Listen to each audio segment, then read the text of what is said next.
adalah Roy Fadli, pengusaha briket di Kelurahan Budiluhur, Kecamatan Pandan, Kabupaten Tapanuli Tengah. Usaha yang dibangunnya sejak tahun 2020 itu berawal dari pengalaman sebagai petani arang tempurung, kemudian berkembang menjadi produsen briket. Kalau 2020 ini kita tuh masih petani arang lah, hanya membakar tempurungnya menjadi arang setengah jadi gitu. Dan bakunya ya paling utama ya saya sudah ada langganan sama orang tukang santan, pemarut santan, kedai santan gitu. Nah, terus kita jual ke pabrik di Medan.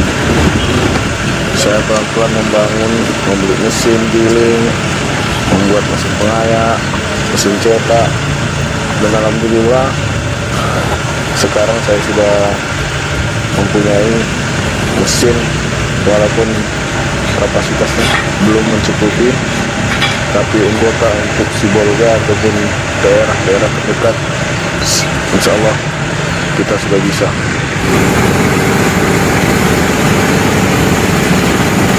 Menurut Roy, pengetahuannya membuat briket organik dipelajari dari situs internet, dan hingga akhirnya ia berhasil mengubah arang tempurung menjadi bahan bakar padat berbentuk kubus.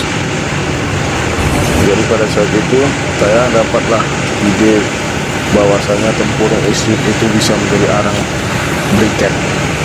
Ya, dari situ saya mulailah untuk mengepul sedikit demi sedikit tempurung, dan saya bakar, saya pelajari bagaimana cara pembakarannya, proses tahapan arang briket, arang tempurung ini ya berawal dari tempurungnya kita bakar dulu.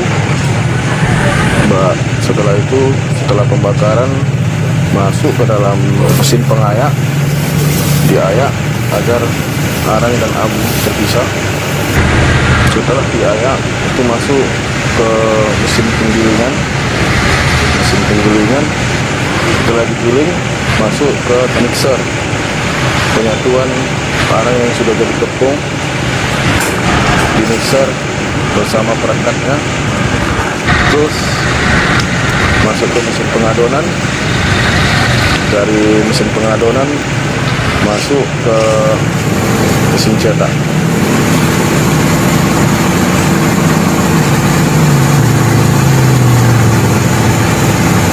Dari tahap cetak terus masuk ke penjemuran, hasil akhirnya penjemuran. Kalau penjemuran kita itu ada dua fungsi. Ketika kondisi cuaca hujan, kita pengeringannya melalui oven. Kalau cuacanya bagus, kita lebih memilih penjemuran di terik matahari.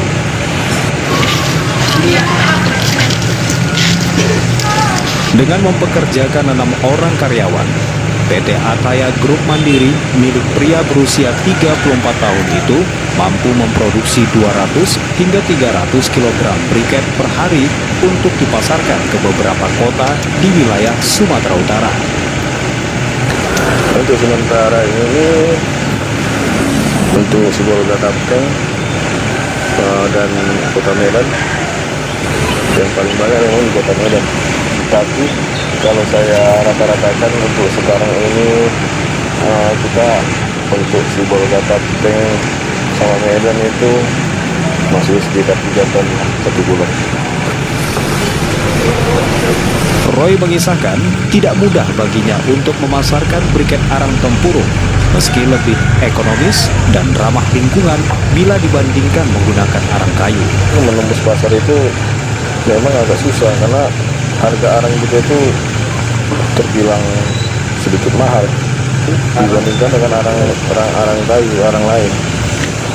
Ya karena menurut saya kesehatan itu menurut saya itu mahal. Arang kita itu ya kita sudah uji lab di laboratorium seperti Sukotindo, Karsurin, dan alhamdulillah hasil kadar racunnya itu tidak ada. Kendala-kendala di lapangan kita sudah berusaha menjelaskan terhadap masyarakat tentang keunggulan-keunggulan arang briket ini.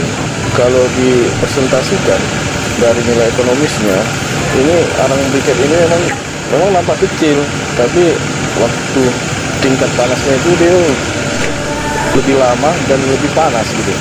Masyarakatnya masih terpikir lebih murah gitu, tapi mereka nggak tahu kalau dipresentasikan ekonomisnya itu memang lebih murah tapi cepat habis, sementara kita lebih mahal tapi lebih lama dan lebih panas gitu.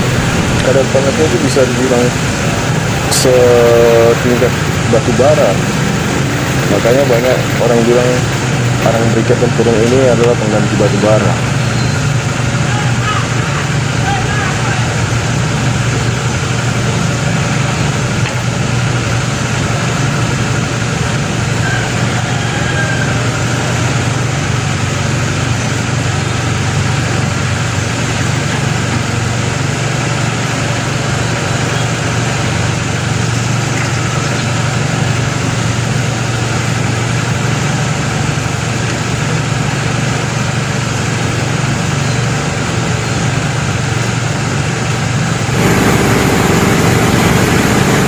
Roy menyadari bahwa bisnis briket arang tempurung yang dilakoninya punya potensi menjanjikan.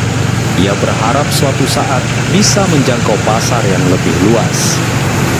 Pernah ada yang meminta sampel arang briket tempurung dan yang kami produksi itu berasal dari Jawa, bahkan dari luar negeri, dari Jerman dan Amerika.